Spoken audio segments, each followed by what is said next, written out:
I am out of town with my family, but I woke up at 3 a.m. last night feeling really worried. And so I checked the news, as someone like me does, only to find out that America had bombed Venezuela and kidnapped their president and first lady. And as someone younger than me asked the internet this morning, is this what it felt like when America invaded Iraq in the 90s? And the short answer is no. In fact, not at all. I was a teenager when America invaded Iraq, and it was terrible and scary to go to war. But it had been in the news for months. There had been protests against it, arguments made on both sides, and ultimately Congress had voted on it, as they are supposed to do. If our country wants to go to war, the American Constitution, which is literally the operating manual for the nation, is very clear that only Congress can decide that. Only Congress, with the power of the purse, with the elected representatives of the people, can make such a serious decision. This attack we just launched on Venezuela went through nobody. This is America gone rogue. This is America acting like Russia, taking Georgia or going to war with Ukraine. This is America saying, forget international law and autonomy of independent nations. Might makes right, and we will take what we want when we want. The only similarity between this and the 90s is back then we were lied to about weapons of mass destruction as a danger to the United States. And this time we're being lied to as drugs as a danger to the United States. But both were cover stories for U.S. attacks over oil and money. And in Venezuela's case, you can add rare minerals. But the Bush government at least had enough respect for the American Republic and the rule of law to take the time to fabricate what appeared to be a legitimate reason to do a terrible thing.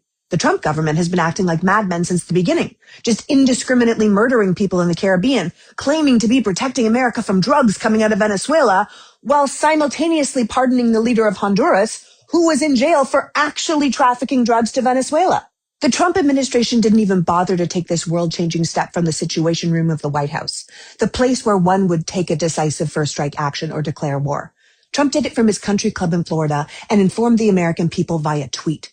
We kidnapped the albeit questionable and corrupt elected leader of an independent democratic nation after attacking them unprovoked in the middle of the night.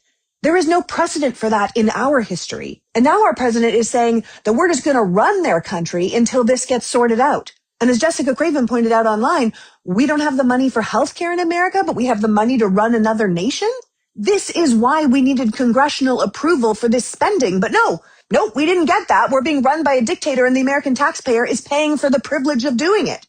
I do think it should also be noted that it appears our military, under Pete Hegseth, is willing to take illegal orders. And this action makes it very clear why the American Navy admiral in charge of Latin America abruptly retired in December, because he clearly wanted no part of this illegal action.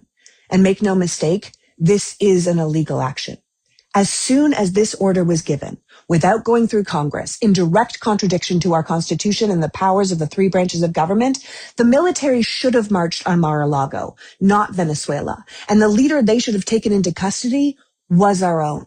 I will take more time in the future to explain our history with Venezuela, how long we've been trying to take their oil or take control over their government, how we almost succeeded during the Bush years, the importance of oil to their country and ours. But for now, understand America is completely out of pocket here. And everyone from the United Nations to the International Criminal Court should see America for what we are, the bad guys. Because this act of war was ours and ours alone. And we should be deeply ashamed.